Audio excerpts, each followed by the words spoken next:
Mais uma Dança e Prosa. O nosso tema hoje, dança, prevenção e tratamento de lesão, com a nossa querida Luciana. Tarde! Ei, Consegui! Muito querida! bem! Oi, Isabel, que prazer! Que alegria, Luciana! Que alegria te Sim, receber aqui no Dança e Prosa. Estou aqui contando os minutos para a gente conversar. cheguei! Muito bom! Seja bem-vinda. Obrigada. Obrigada pelo convite, estou muito honrada, feliz de poder estar participando do projeto, que a gente sabe que a quarentena trouxe essa aproximação das pessoas, né? E é muito legal conhecer pessoas e estar perto agora, mais ainda a gente se conectando. Sim. E dando início oficialmente na nossa live, né? Normalmente a gente espera uns 5 minutinhos, o pessoal vai chegando devagar Aham. e contextualizar. Essa live ela fica gravada no Instagram e depois a gente edita e publica no nosso canal no YouTube. A Legal. live Dança e Prosa, ela surgiu exatamente, Luciana, nesse tempo de pandemia, para suprir os nossos encontros de estudos. Essa live Legal. é um projeto do Programa de Dança Experimental, lá do curso de Educação Física, da Escola de Educação Física, Fisioterapia e Terapia Ocupacional da UFMG, e também do Grupo de Pesquisa Concepções Contemporâneas em Dança. E a gente está com a impossibilidade de encontrar presencialmente, de manter os nossos encontros, o nosso bate-papo, as nossas conversas, né? Com os alunos bolsistas, com os alunos voluntários, bolsistas da extensão e voluntários Aham. também da extensão. Nós também temos alunos da graduação envolvidos e também alunos do estágio em dança no percurso bacharelado que vem estar conosco. Legal. Que legal. É muito gostoso, é muito legal. E a gente criou essa live exatamente para suprir esse espaço que ficou. E o mais interessante, Luciana, é que às vezes os encontros presenciais eles ficam limitados à disponibilidade das pessoas, disponibilidade física mesmo, de deslocamento Aham. e tudo mais. E aqui a gente descobriu no espaço do Instagram, né, que é um aplicativo gratuito, da gente poder estar ocupando esse espaço com uma conversa boa, com pesquisa, falando de dança no âmbito da pesquisa, da extensão, do ensino, de estar trocando figurinha, de estar aprendendo uns com os outros. E aí, professores, pesquisadores, produtores, artistas que não têm a condição de estar presencial, pela internet, pelo aplicativo é possível, né? Então, nós já tivemos aqui a Mariana Trota do Rio de Janeiro, o nosso amigo professor Marcos Legal. Campos de Maceió, Fortaleza, né? Que E legal. aí, a gente uma avaliação. Inclusive, hoje, nós apresentamos esse projeto no encontro, na semana de extensão da UFMG, e com essa avaliação, que é um projeto que a gente acredita que é para ficar, porque ele aproximou, ele trouxe, né, essa conexão, e a gente está podendo conversar e conhecer outras pessoas. A gente iniciou convidando pesquisadores que estão associados aos nossos grupos de pesquisa, pessoas que a gente Que legal. conhece, né? E agora nós estamos conhecendo outras pessoas, né? Como é o seu caso. A Bárbara Pessali é uma amiga muito querida, parceira no programa de dança experimental, já teve várias vezes o nosso evento. E a gente Legal. teve uma live semana passada com o tema Ciências da Dança, né? E foi tão bom, deu pano para a manga, deu vontade de conversar mais. E ela sugeriu, Bel, então que tal a Luciana, minha sócia? E ela me Aham. falou de você, da sua pesquisa, né, que você desenvolveu lá na Universidade Fernando Pessoa, em Portugal, Isso, né? E eu falei, isso. gente, Aham. tudo a ver. Dentro da temática Ciências da Dança, que é uma das linhas do grupo de pesquisa Concepções Contemporâneas em Dança, e falar com seu objeto de pesquisa, sua pesquisa no mestrado, que foi prevenção e tratamento de lesões em bailarinos, né? Então, Exatamente, a exatamente. Luciana fiz uma introdução, né? E, Luciana, eu gostaria que você falasse um pouco de você, se apresentasse. E assim, começando a curiosidade que a gente tem aqui na live, né? Como Ah, foi o seu encontro com a dança? Como é? Porque o start é a dança, né? E depois, o que te levou a estudar, a ser né, entrar no curso de fisioterapia? Qual que é o impacto, né, da sua formação nesse sujeito que você é, a bailarina? Então, tá com você. ok, obrigada de novo pelo convite, obrigada, Bárbara, pela indicação. A Bárbara tem uma mentalidade bem teórica mesmo, né? Porque das pesquisas era o que ela sempre quis fazer, e isso vai levando a gente cada vez mais à prática embasada, né? Então a gente fica, vamos dizer assim, respaldada pela teoria para a gente saber o que a gente está fazendo, né? Até a Bárbara é bem detalhista em relação a isso, em até nome, nomenclatura, né? E, depois eu conto também um pouco do meu... Por que eu encontrei a Bárbara, foi justamente por causa do meu mestrado. Bom, eu quando era criança, era aquela criança que não parava quieta, né? Eu gostava de brincar, gostava de correr, subir em árvore, eu era moleque, jogava futebol. Então, assim, eu percebia que as minhas habilidades físicas eram condizentes com a minha vontade de querer fazer, de querer brincar, de querer correr. Mas eu também estudava muito. Eu gostava de estudar, era daquelas crianças que a mãe não precisava cobrar. Então eu fui levando isso assim meio que paralelo, né? Hoje a gente pensa, um jogador de futebol, uma bailarina, às vezes precisa não fazer uma faculdade, né? Para poder colocar em prática aquele começar desde cedo, viajar para fora do Brasil, né? E tudo mais. Eu fui tentando fazer isso paralelo. E só que na minha cidade, eu sou cuiabana, eu nasci no Mato Grosso. Lá, a minha mãe criava a mim e a minha irmã sozinha, então não tinha aquela condição de ir lá, de buscar, de levar, de trazer. Então eu fiquei com a minha vontade de dançar até os meus 12 para 13 anos, quando eu aprendi a pegar um ônibus. E aí eu falei, mãe, agora eu quero, né? Desde antes, tá? Foi a época do El Chan, de gostar de dançar. Eu parecia uma salsicha dançante, né? Porque eu era magrinha. De frente parecia que estava de lado, de frente, né? Sumia assim, né? Daquela história. Eu era magrinha, parecia uma... eu não estava feliz com aquilo. E eu tinha muita disciplina de pais mesmo, disciplinados, de cobrança, de exigência. E eu via que o balé tinha isso. E, inclusive, esses tempos atrás, eu encontrei um colega meu da época da dança. Ele falou, nossa, você continua disciplinada como você era. Então, eu era conhecida como bailarina disciplinada. Eu não faltava ensaio, eu estava sempre no horário. Então, isso me alegrava, porque eu era assim, e o balé exigia essa disciplina, né? Então, quando eu entrei, eu me encontrei. E eu era hipermóvel, era hiperflexível, então eu tive facilidades em relação à musculatura, à parte física. Então, a gente gosta do que a gente faz bem, né? E daí eu continuei.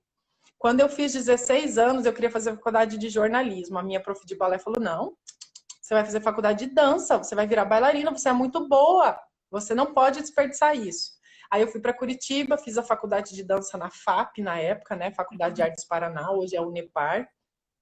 E eu não terminei, porque eu morei sozinha dos 16 aos 20 anos em Curitiba, e minha cabeça ficou pinel, assim, né? A gente tinha que fazer a faculdade integral. Eu estava naquela época que eu precisava ganhar dinheiro, e minha mãe não podia mandar dinheiro para mim, porque eu tinha que ser independente. E daí eu acabei abraçando muitas coisas e não dei conta da faculdade, que foi o que eu fui fazer.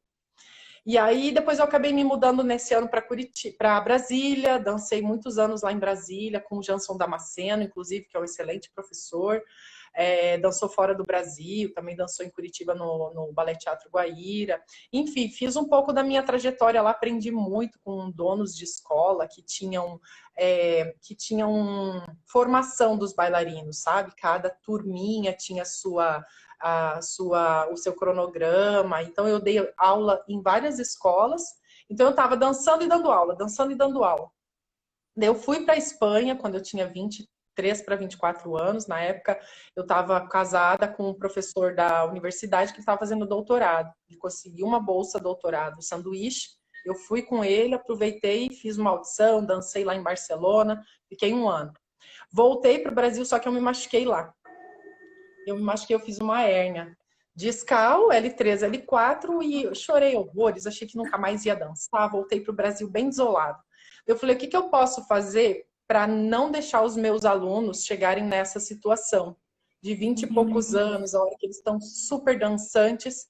Aí eu falei, vou fazer faculdade de fisioterapia, porque o educador físico ia chegar na prevenção como um treinamento mesmo. E eu queria tratar aquela lesão, para tratar a parte psicológica, para saber como lidar em sala de aula, se eu pegasse um aluno lesionado e quisesse continuar dançando. Foi aí que eu entrei para a faculdade de fisioterapia lá em Brasília. Aí eu me mudei aqui para Foz do Iguaçu, porque na época também o marido passou aqui no concurso da universidade e eu vim. E aí pronto, terminei a faculdade aqui, eu já tinha na minha cabeça que eu queria terminar a faculdade e fazer um mestrado, porque era uma coisa que eu queria na pesquisa mesmo, também eu gostava muito de ler, eu participei de vários grupos de pesquisa dentro da faculdade, né, que são os PIBICs, de iniciação científica, então eu já tinha aquela vontade de querer estudar mais. E aí, no ano que eu terminei a faculdade, eu descobri esse mestrado que tinha uma ponte com os brasileiros. Era uma turma só de brasileiros que eram do Brasil e iam fazer o mestrado em Portugal. Aí eu fui, fiz o primeiro ano. Quando eu voltei, eu precisava achar um lugar para fazer estágio obrigatório. Só que eu não queria morar lá em Portugal, porque era muito caro, né? Em euro, na época não era tanto como está agora, mas enfim. Eu falei, vou procurar aqui no Brasil um lugar para eu fazer um estágio. Aí em Foz as coisas eram mais fracas, eu até iniciei um projeto aqui na escola que eu dava aula de balé. Mas acabou que não deu certo, daí eu fui na internet procurar e achei a Bárbara. E tinha essa empresa específico para treinamento, eu falei, pronto, vou ver se ela tem fisioterapeuta na clínica dela. Tinha. E a gente ficou em contato e aí eu fiz as minhas contas para passar 30 dias fazendo estágio lá e vi que saía muito caro, que na época eu já tinha tido a minha filha. Daí eu falei, não, então eu vou para Portugal, vou fazer o estágio dos 30 dias lá em Portugal, vou escutar, vou ver coisa diferente fora do Brasil. Isabel, eles são muito teóricos. Eu acho que a teoria deles é muito mais avançada que a nossa. Por quê? Porque eles têm laboratório, eles têm como colocar as pesquisas em prática, né? Então, se eles pegam 3 meses de prática no ano, colocam aquela teoria, aquela prática de tratamento ou de treinamento e escrevem um artigo o resto do ano. Então, eles são muito teóricos, mas a parte prática deles também é embasada. E nós não. Nós somos justamente o oposto, né? Você bem sabe como é a luta para a gente estudar, para pesquisar. Ainda mais com porque filho tem que pôr a pequeno. mão na massa. Com filho pequeno, com criança fica mais difícil ainda, né? A concentração, o Você sentar. levou sua filha com você? Levei. No primeiro ano eu levei. Depois, quando eu fui fazer o estágio, não tinha como, né? A gente passava o dia inteiro no estágio, fim de semana de estágio. A gente participou do estágio de um campeonato de CrossFit internacional, na época, em 2016. Teve um campeonato lá. Teve a Eurocopa também. Então, foi bem legal. Foi bem intenso, mas foi bem legal. E aí eu voltei para o Brasil e falei, meu Deus, como nós somos muito práticos, a gente precisa trabalhar, a gente precisa ganhar dinheiro, a gente precisa pôr a mão na massa e a gente esquece da parte teórica, né? E a partir daquele momento eu percebi o quão importante é a gente ler. Ler, pesquisar qualquer assunto, ser curioso, né? A gente tem o Google para isso, um Google escolar que seja, né? Um PubMed da vida já entra um pouco mais profundo, enfim. Tá ali. Antigamente, na geração que não tinha internet, na época, era o Atlas, né? Era só no Atlas, ou ler um livro, né? As enciclopédias do tamanho de um tijolo. Então, hoje eu acho que... Larousse, na minha casa tinha. Larousse. Você chegou a conhecer a Larousse? Sim, tinha bastante coisa de saúde também, né? O Larousse. Era só biologia e corpo humano e tal. Eu sei que... Aí eu conheci a Bárbara quando eu voltei. eu falei, eu preciso estar em contato com o Brasil, né? Para ver, para as pessoas me verem, me conhecerem, eu mesmo saber me achar, para saber para onde que eu queria seguir, o que que eu queria fazer. Daí eu fui criando o meu método também, o meu método de tratamento, que não deixa de ser embasado na ortopedia, né, na fisioterapia ortopédica, tratamento de lesões. Só que a biomecânica, quando eu coloco meu paciente bailarino para tratar, fora o laser, o ultrassom, que é a eletroterapia para tirar, por exemplo, alguma tendinite do tendão patelar ou uma tendinite de tendão de Aquiles, eu faço exercícios específicos que eu sei que vão tratar aquela lesão, mas voltada para a funcionalidade do balé, né? Da dança em si, do andeor, da perna alta, que ele vai precisar ficar em cima de uma perna só. Então, eu fui criando o meu método nisso, e pacientes e alunos de escolas foram me procurando não só para tratar a lesão, mas também para melhorar a performance. Então, eu não chego no nível 4, no limiar do educador físico. O meu tratamento chega a ser uma coisa mais interna, mais consciência corporal, de saber aonde colocar a força. A gente tem no bastidores muitos educadores físicos, que daí a gente já passa a bola para eles, né? Quando a pessoa está mais consciente, minimiza o índice de lesão, e não zera, né? A gente não é Deus, né, Isabel? Mas a gente consegue minimizar um pouquinho essa incidência de lesão e a gente passa para o educador físico. Aqui em Foz eu tenho parceria com o educador físico também, que daí eu mando para ele. Mas eu adoro ver o bailarino que não conseguia ficar no equilíbrio meio segundo, ficar na meia ponta fazendo développés, fazendo frappé na meia ponta sem segurar na barra. É muito gostoso. Que bacana. Como é que foi a sua pesquisa, Luciana? Assim, você explica, né, que foi fazer fisioterapia porque você se machucou e você queria ter um embasamento e uma ferramenta para ajudar os seus alunos, né?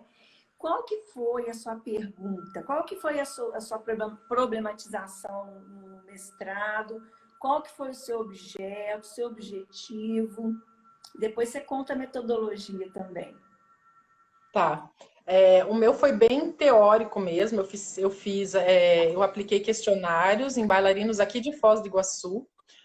Como a gente sabe que bailarinos profissionais têm a tendência de se lesionar pelo excesso de uso, né, pelo overuse, eu queria ver dentro da dança o que cada corpinho trazia de resposta em relação à quantidade de horas de aula, quanto tempo começou a dançar, quanto tempo que tinha de dança e depois entrou nas pontas. Isso influenciou muito o índice de lesão, elas entrarem nas pontas logo em seguida que elas entraram na dança. Isso aconteceu comigo. Com 12 anos eu entrei no balé, com 12 anos eu já estava fazendo um solo no final do ano. Né? Então, assim, a gente pula etapas por causa da idade, mas traz prejuízo para o corpo depois.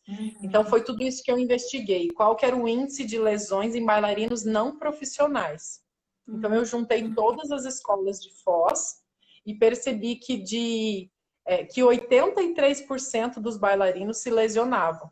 Então, era aí que eu queria falar. Por isso, a fisioterapia, o meu método, a minha intenção de minimizar a lesão é para colocar em prática o meu método, né? Foi embasado nisso. Eu encontrei IMCs, né, o índice de massa corporal muito baixo, por causa da estética do balé, que elas precisam ser magras. Aí o peso é baixo e a massa magra, consequentemente, também. E também isso trazia lesão, então o índice de massa corporal também influenciava no índice de lesões. A minha orientadora lá de Portugal, ela era fisioterapeuta do grupo profissional de Portugal de ginástica olímpica. Né? Então, ela tinha as mesmas variáveis, IMC baixo, overuse das meninas do grupo olímpico.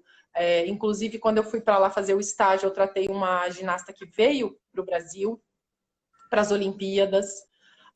Tinha 19 anos, ela já tinha 3 cirurgias. Nossa! Então, a ginasta é aquele tratamento assim, né? Vai. Antigamente no balé também, né? vai. Quanto mais, melhor, vai. Em muitos lugares, infelizmente, tem essa praxis, né? Eu já fui técnica de ginástica rítmica e artística. E uma das brigas que eu tinha com os treinadores, eu fui técnica na parte de coreografia, né? De montar a coreografia, eu fiz curso até de árbitro para poder saber como montar as coreografias.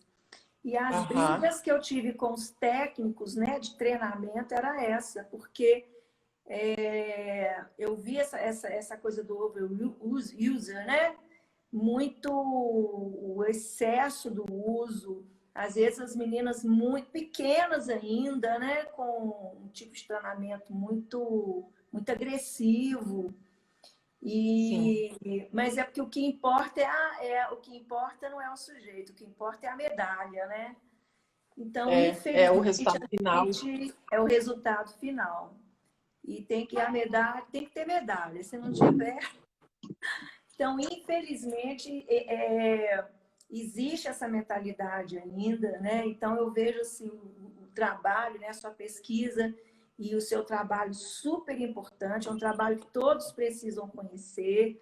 O próprio fisioterapeuta, né? Esse trabalho da parceria do fisioterapeuta com o educador físico, com o coreógrafo, né? Com o professor de dança.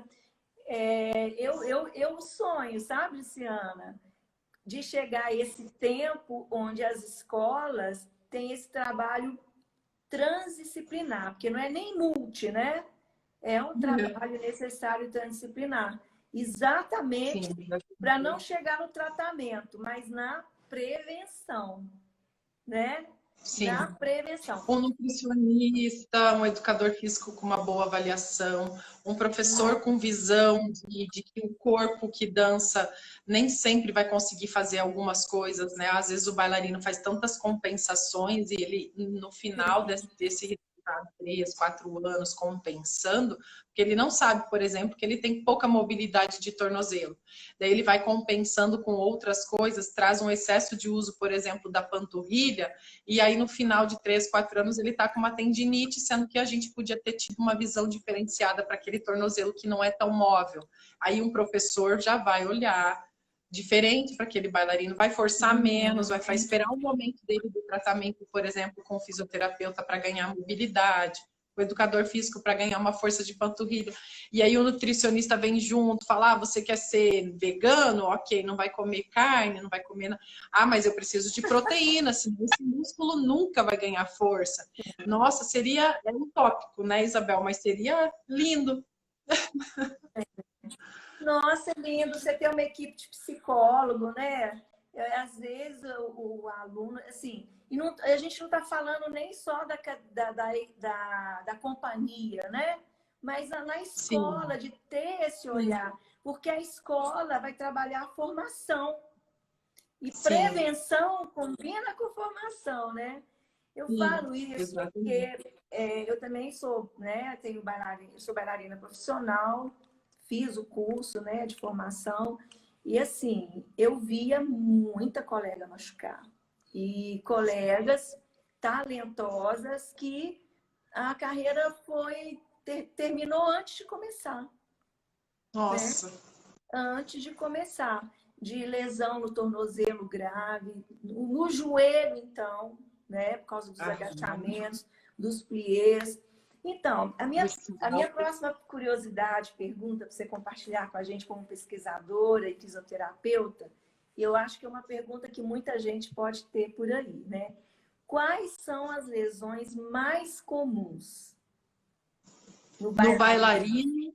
Homem é coluna e tornozelo.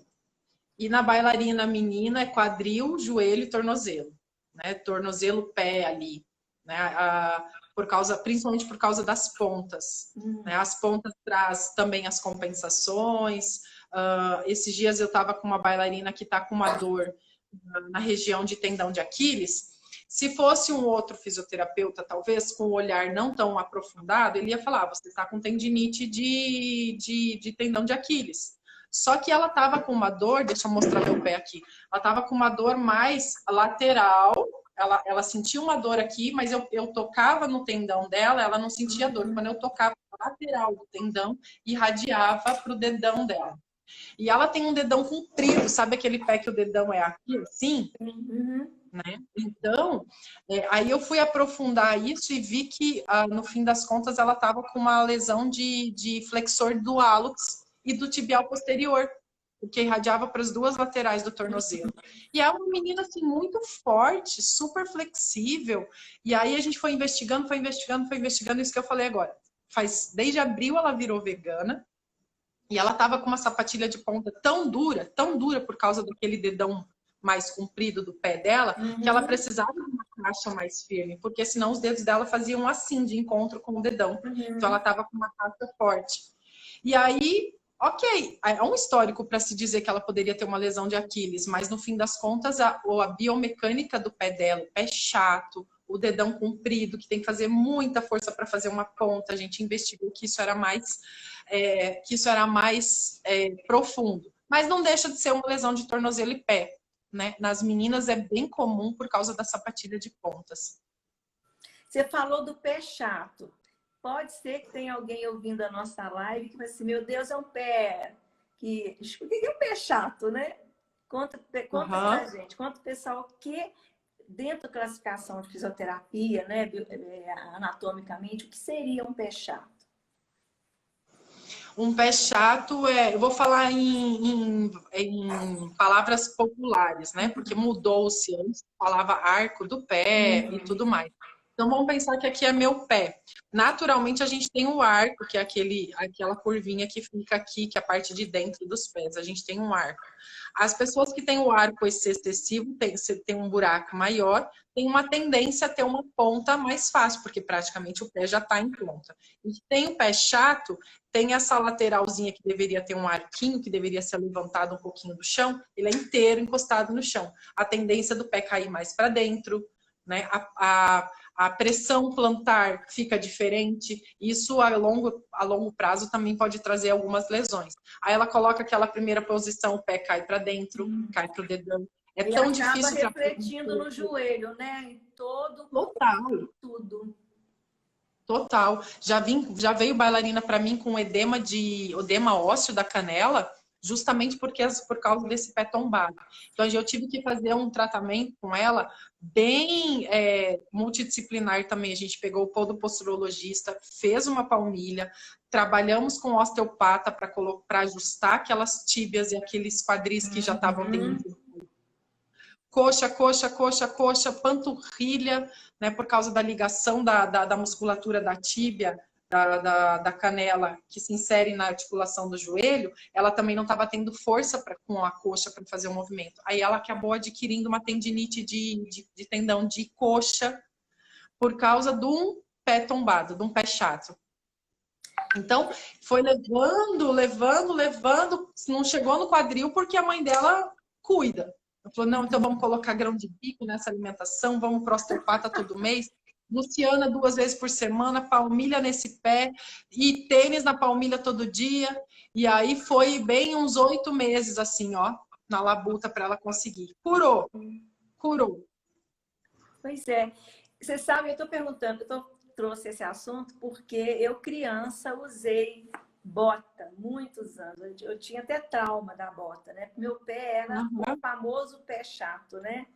Aquele pé planado mesmo. E quando eu estudei, fiz dança no Palácio das Artes, né? O balé clássico lá. Comecei com 12 anos. E também porque exatamente pela minha mãe não conseguia me levar na escola, eu precisava de ter autonomia. Eu tinha autonomia com 12 anos, né? Quando eu pude pegar o ônibus sozinha ou andar a pé. Hoje a turma de 12 anos está difícil, né? Muitos não têm essa autonomia, não. Então, e aí eu lembro que eu fui fazer a prova, né? Era uma admissão. Então, o professor Carlos Leite já faleceu, né? E aí faz toda uma avaliação do corpo, né? Mediu, olhou. Aí ele olhou assim, essa menina tem um pé chato. Aí eu falei, mas eu uso bota. Eu usava bota, usei bota há muitos anos. E aí, nas aulas, por causa do Andeoro e tudo, esse professor Carlos Leite, ele me ensinou. Falei assim, olha, Isabel, quando você fizer essas posições, você vai apoiando mais na lateral do pé, né? Abrindo. Mais pro dedinho. Aí ele me ensinou como que colocar o joelho, mas eu sei que nem todo mundo tem esse privilégio que eu tive, né? De ter a formação. Hoje eu não tenho pé chato mais, sabia? Olha que legal. A bota ajudou, né? Mas depois que eu comecei a fazer o balé clássico, eu não usei mais a bota, até porque pré-adolescente não quer usar aquelas. As botas eram feias. Hoje as botas são bonitas, né? São mais assim, mais legais, mais arrojadas, descoladas. E existe mais a palmilha mesmo, a palmilha postural, para ajudar a esse palmilha pé. substitui. Sim. E a aula, a dança, os andeores corrigiram, né? Ajudaram a corrigir. Eu não tenho pé chato mais. Mas porque você teve uma visão de um professor consciente, porque Sim. antigamente era levanta o arco, levanta o arco, levanta o arco, levanta o pé, levanta o pé, levanta o pé, e às vezes só piora a situação. São duas coisas, né, Luciana? Uma, você não tem jeito para dança, porque você tem o pé chato. Né? Eu conheço história de, né, mais tempo atrás, que nessa avaliação, não, esse pé não dá, né? E por causa, talvez, eu tivesse sido descartada, mas o professor Carlos Leite, ele me incluiu, né? E assim, que legal. Eu tive uma formação bem interessante de conhecimento. E eu fui fazer educação física exatamente por causa disso, né? Porque eu queria dar continuidade à minha formação em dança. E, enfim, então a gente vai aprendendo, né? E vai reavaliando, vai lembrando de coisas que você fazia em sala de aula, que o professor Carlos Leite acertou nisso, mas ele errou em outras coisas, né? Assim como... Ninguém é perfeito, né? Mas, Luciana, uma pergunta também acho que o povo quer saber, né? Se existe, né? Qual o estilo de dança que mais lesiona? Tem isso? Tem algum estudo? Né? O balé clássico, contemporâneo, a dança moderna, o jazz, porque cada estilo, cada estilo, cada sistema tem um jeito de trabalhar o corpo, né? Existe alguma pesquisa ou a sua prática te mostrou isso de alguma forma? Todas as modalidades de dança, né, com o próprio passar do tempo, tem uma tendência na lesão, porque a gente acaba sendo um trabalho de atleta, né? Aquela coisa do fazer, do repetir, do fazer, do repetir, de chegar no limite do corpo. Mas são lesões diferentes, né? Tem pouquíssimas pesquisas feitas em relação a outras modalidades que não o balé clássico. Tem pesquisas feitas com dança de salão, flamenco tem também, jazz e contemporâneo costumam ser pesquisas juntas, mas são lesões diferentes. E se você for olhar para a quantidade de pesquisa, o balé é disparado. O balé é disparado mesmo. Mas no jazz a tendência também é costas, a machucar-se as costas, e o contemporâneo entre o quesito membros superiores, né? O fato das quedas no chão, dos rolamentos, das pressões nos ombros, coisa com o pescoço mesmo, né? Do trabalho de pescoço mais intenso do que no próprio balé. Então, lesiona-se muito. Não vou dizer que é igual ou que é mais, porque faltam pesquisas em relação a essas modalidades que não o balé. Mas as lesões são diferenciadas.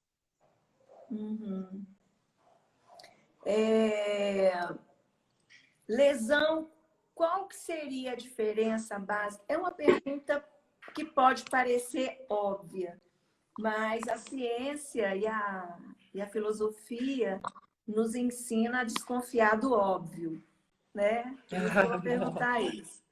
Qual que é a diferença de tratamento, né, para prevenção? Tá. Tem dores, vamos dizer assim, que a gente sente por estar fazendo, por exemplo, um développé ao lado. Fiz lá uma perna ao lado, pode ser o jazz, o contemporâneo, o balé. Aí eu faço muita força naquela coxa naquele dia, porque o professor estava inspirado, o bailarino tinha dormido bem, daí ele consegue colocar toda a força dele lá naquela coxa. Aí ele sente dor do trabalho, da força muscular que ele fez, porque ficou ali um ácido lático, ficou ali toda a tensão causada pelo excesso de contração, que ele nunca fez na vida, por exemplo, numa banca, né, numa prova do balé, e ele fica com aquela dor 3, 4, 5 dias. E ele fica preocupado, achando que foi uma lesão. Então, tem-se, inclusive, final de semana agora a gente vai fazer o curso de liberação miofacial, que uma das características da liberação é diminuir essa dor, porque a gente vai fazer uma liberação, pode ser manual, pode ser com rolo, com a bolinha, a gente diminui essa dor porque a gente faz a vasodilatação e manda essas coisas ruins que deram dor no músculo embora. Aí ele vem para mim, por exemplo, eu tô com muita dor na coxa. Mas o que será que aconteceu? Às vezes puxou até mesmo o tendão do joelho. E aí ele vem para mim assim com uma semana de dor, o que é muito raro um bailarino vir com apenas uma semana de dor. Ele fica protelando, né? Ah, ok. Me procurou, aí eu conto, ele me conta o histórico, eu falo, ó, isso é uma dor muscular, cuida, coloca um gelo, faz massagem, liberação e tudo mais. Aí esse mesmo bailarino não me procurou com uma semana de dor. Ele esperou essa dor que permaneceu por um mês. Permaneceu por um mês essa dor. Aí ele chegou para mim, por quê? Porque todo dia que ele ia lá e forçava aquela coxa que já estava cansada, que já estava contraturada, que já estava cheio de ácido lático, trazendo mais dor ainda para ele, foi fadigando, mas ele continuou forçando. Aí aquela força muscular que ele fez acabou levando uma tendinite do joelho, porque inflamou, aquele músculo não estava aguentando e ficou pedindo do tendão. Então, por exemplo, a prevenção é o bailarino me procurar, mesmo antes de sentir dor muscular de trabalho. Ele quer melhorar uma pirueta, ele fala assim para mim, eu fico tonto quando eu ando de carro, acho que por isso eu não consigo girar pirueta na sala de aula. Ele não tem um problema. Ele não tem uma labirintite ou ele não tem uma lesão no labirinto dele. Mas ele me procura porque ele quer melhorar a performance dele. Eu comecei balé tarde. Com 33 anos, eu faço, meu corpo não responde. Daí ele vem para mim para a gente tentar melhorar e ver o que está acontecendo. Uma falta de mobilidade de quadril, uma falta de mobilidade de tronco. Eu tenho uma paciente que ela tem uma perna em X, Isabel, uma perna em hiperextensão de joelho enorme. E ela tem uma tendência a cair com o tronco assim, ela cai com o tronco.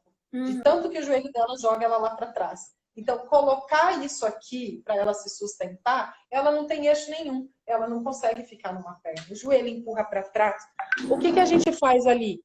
Colocar uma consciência corporal dela como se ela estivesse dentro de uma sala de aula, só que trabalhando os elementos, equilíbrios, os elementos, musculatura profunda. Eu não vou ficar trabalhando glúteo, abdominal, a musculatura das costas. Eu vou trabalhar a musculatura profunda para ela começar a ganhar esse tronco. Isso é uma prevenção de lesão. De repente, uma bailarina dessa ali se machuca porque ela não consegue sustentar o tronco, cai por exemplo, um tanlevé arabesque, aquele tronco despenca, pode virar uma hérnia, pode machucar o joelho. Então, normalmente, os bailarinos vêm para mim quando eles têm uma tendência a falar, não consigo fazer tal coisa, o meu corpo não responde, e eu não sei como fazer, o meu professor não sabe me ajudar.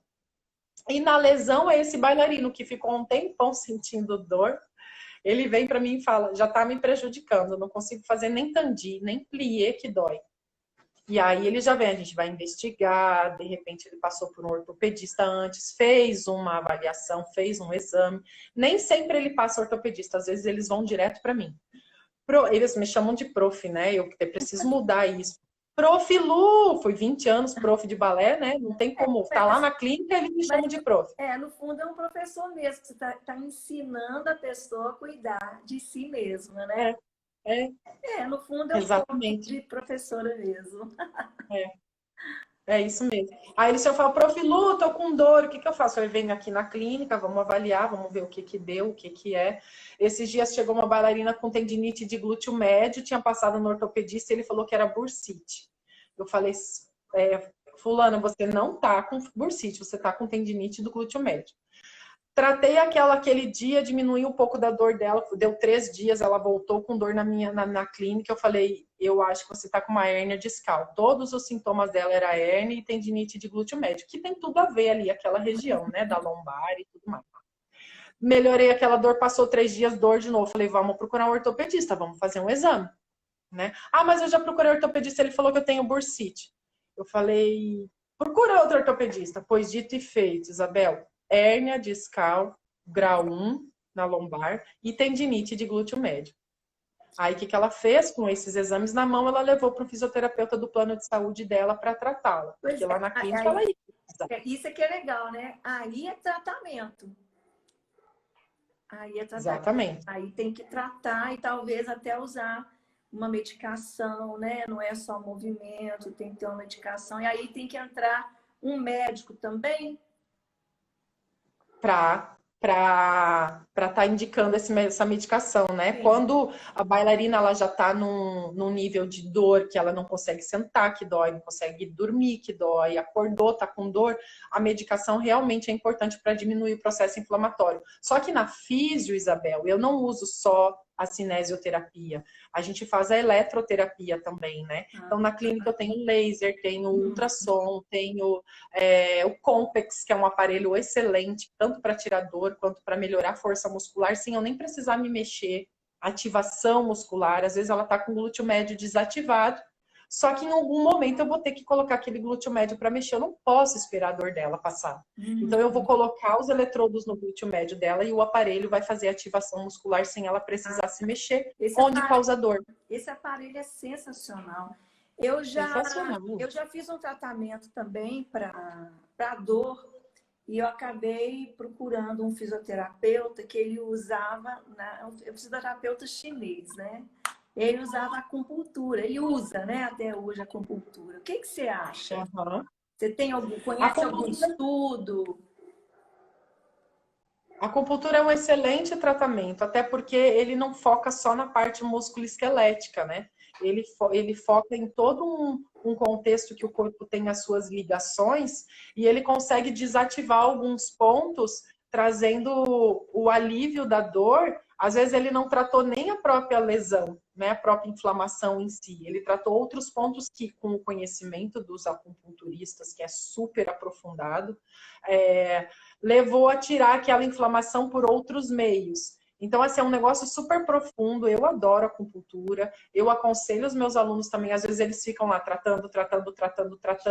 O corpo está inflamado.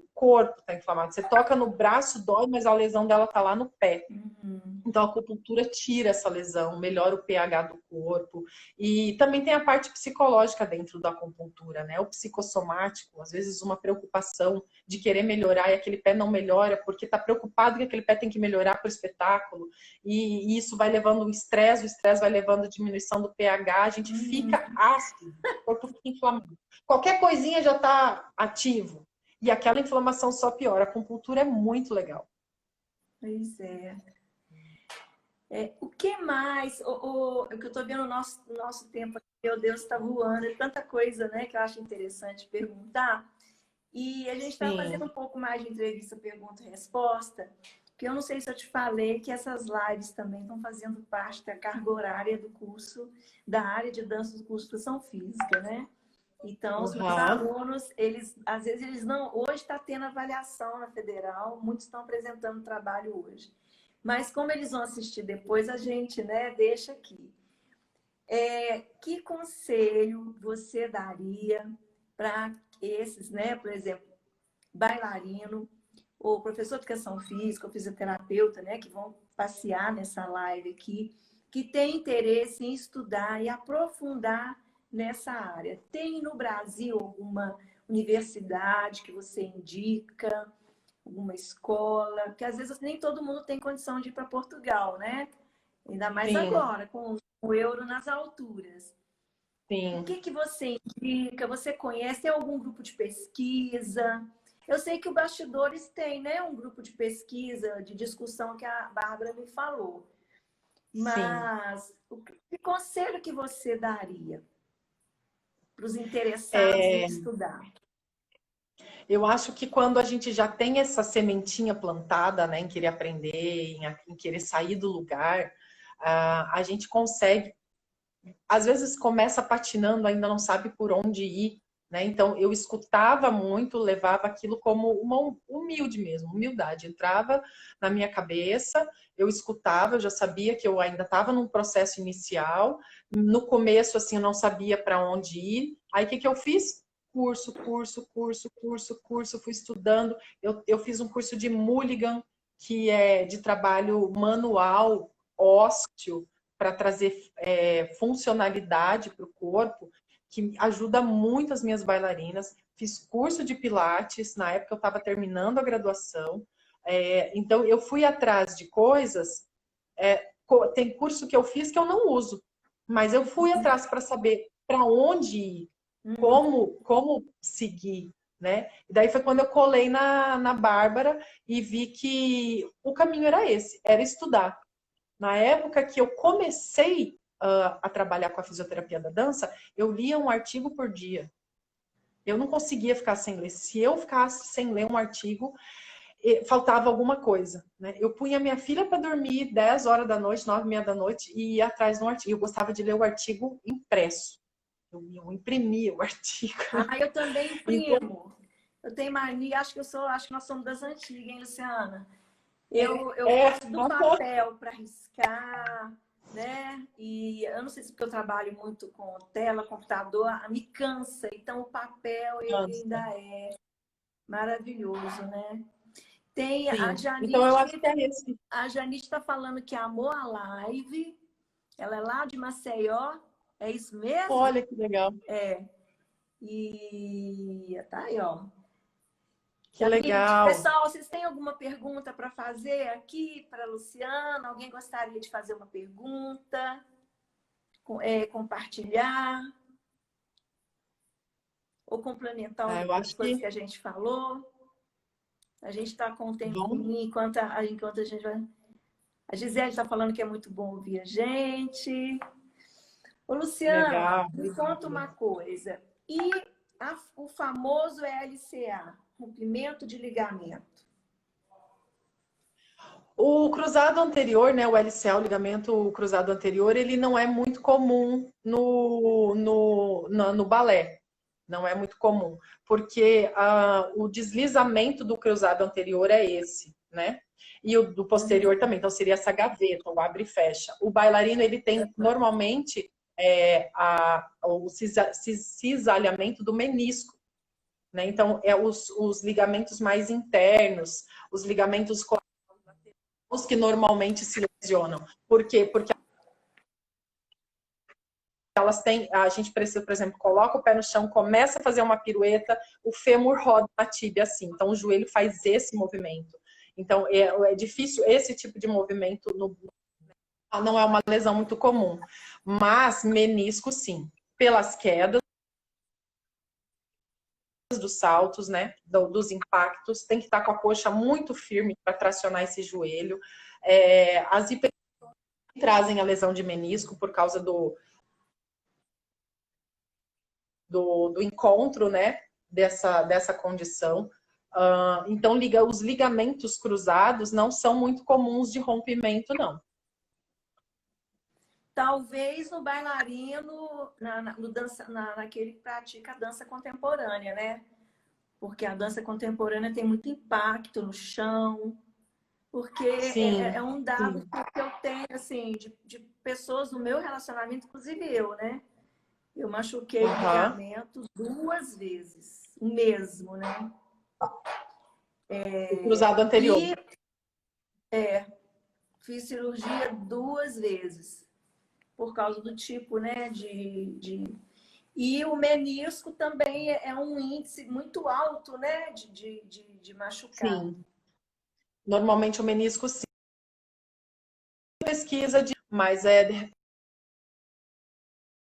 repente é uma coisa aí para a gente tá pesquisando, para a gente estar aprofundando, né? As lesões me encantam. Existem lesões mais profundas, como o nódulo de Baker, que é o que fica atrás do joelho, vai criando cisto de Baker, o nódulo de Norton, que fica aqui debaixo do pé também, que é onde a gente pressiona muito o pé na meia ponta, né? São lesões menos citadas, mas são lesões muito comuns também. Ó, Gisele, ali, fortalecer é o melhor método para prevenir lesão, com certeza. Fortalecimento, consciência corporal, flexibilidade, mobilidade, propriocepção. Ixi, então são tantas coisas para falar, né? A gente pensa, fortalece. Nosso tempo está caminhando para o final e eu queria que a gente falasse um pouco agora, terminando com conselhos, né? Eu acho que dizem que conselho, se fosse bom, a gente vendia, né? Mas nós somos professoras, pessoas, você iniciou a sua carreira preocupada com o outro, né? E você falou uma coisa muito interessante que eu penso,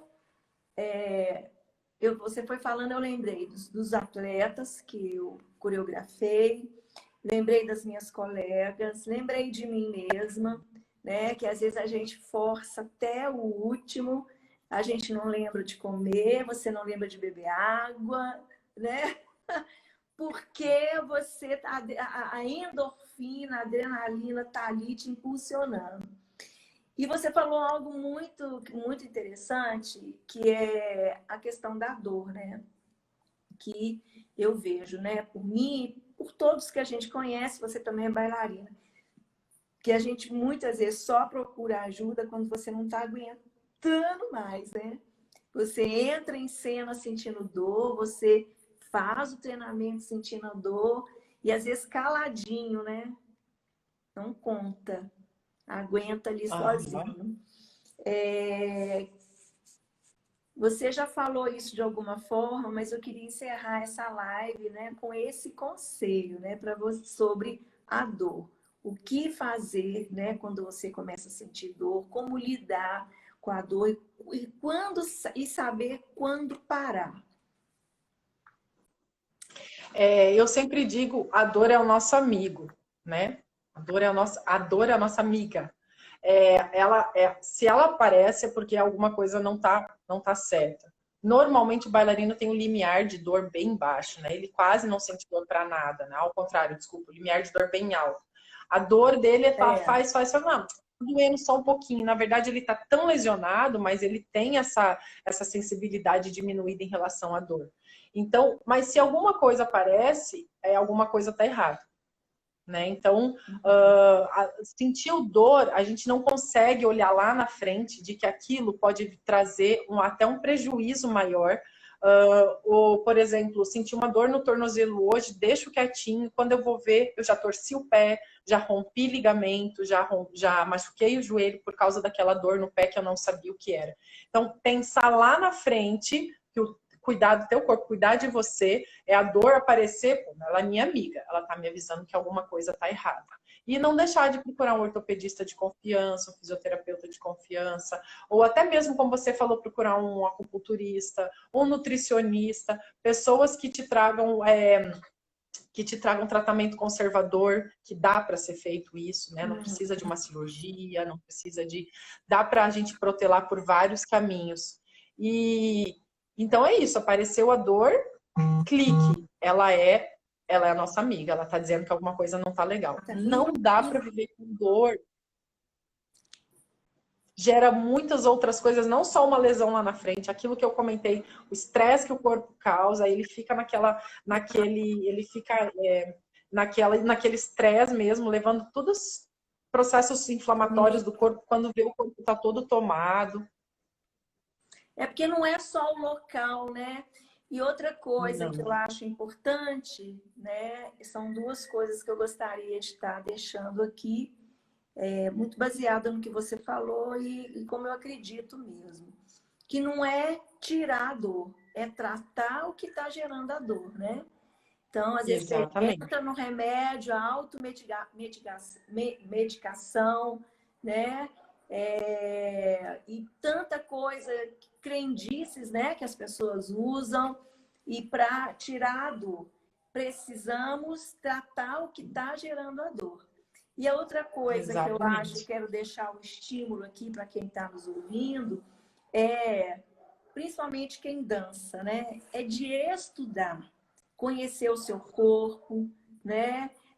Às vezes tem tantos aí que estão fazendo ensino médio, não sabe o que vai estudar, quem sabe fazer uma fisioterapia, investir na formação, no conhecimento. E assim, o quanto que é importante quando a gente... E tem tanto trabalho de pesquisa hoje, né? Então, se interessar pelo conhecimento, pelas pesquisas, porque é bom para você mesmo e você acaba influenciando e ajudando outros. Com certeza, com certeza. Ser autodidata em alguns momentos também é importante, não ficar só esperando de outros, né? Exatamente. Procurar, ser curioso, ser interessado. Eu acho que muita gente foi assim, eu fui assim. Aprendi muito do que eu sei hoje só procurando sozinha. Exatamente. Eu adoro. Luciana, quero muito te agradecer, né? Eu acho que é um princípio de uma conversa. Eu acho que a gente precisa, quero conversar mais, aprender mais com você e agradecer a presença de todos aí.